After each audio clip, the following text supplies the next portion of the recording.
د هیواد د نورو ولایتونو ترڅنګ پکتیکا کې هم د خوړو د امنیت او تغذیې ولایتي کمېټه جوړېږي. یاده کمېټه به د هرې میاشتې غونډې پر مهال په دې ولایت کې د خوړو د امنیت او تغذیې په برخه کې ستونزې راټولوي او له اړوند چارواکو سره به یې شریکوي. په دې اړه د پکتیکا په ولایت کې یوه غونډه جوړه شوې وه چې پکې د دې ولایت پر چارواکو، ځوانانو او اوسیدونکو سربیره له پلازمینې کابل څخه راغلي 5 کسیز پلاوي هم برخه اخیستې وه. د خوړو د امنیت او تغذیې ملي کمیټې غړي ډاکټر محمد شریف محمدي په دې اړه له میلمه راډیو سره په خبرو کې وویل که څه هم له تیرو 10 کلونو راهیسې په دې برخه کې کار شوی، خو د سوی تغذیې د خوړو د امنیت نشتوالي او غربت ګراف ورځ تر بلې لوړیږي. محمدي زیاته کړه چې د دې هیواد 44 سلنه وګړي د خوړو د نه امنیت څخه کړیږي. 95 سلنه ښځې د کلسیم کمی لري. 44 سلنه ښځې او ماشومان له کمخونۍ سره مخ دي او د ډیرو نورو په وزن او جګوالي کې کموالی راغلی دی چې لوی لاملونه یې د سالم غذایي رژیم او په دې برخه کې د معلوماتو نشتوالی په ګوته شوي دي. موږ تاسو وینو چې د سوی تغذیې، عدم امنیت غذایی او فقر ارقام ورځ په ورځ اوچتېږي. یعنې اوسني ارقام دا ښیي چې زموږ تاسو 44 سلنه ولس چې ده هغه د خوړو د نه امنیت څخه رنځ وړي. زموږ تاسو 95% ښځې د ویټامین ډي، کلسیم کمبود سره مخامخ دي.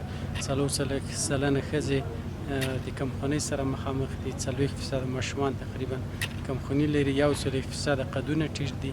په دغه غونډه کې د پکتیکا ولایت مرستیال والي شیرباد شاه اورګوني وویل چې دلته لا هم ډیری وګړي د خوړو په برخه کې اړین معلومات نه لري چې له امله یې د ډیری شتمنو خلکو د کورنۍ غړي او ماشومان هم پر سوی تغذیې اخته کیږي. اورګوني په هیواد کې فقر، روان جنگ، دغې برخې ته د اړوند ارګانونو کمه پاملرنه او د خوړو په باره کې د خلکو کم معلومات هغه لوی لاملونه یاد کړل چې له کبله یې افغانان پر بېلابېلو ناروغیو اخته کیږي.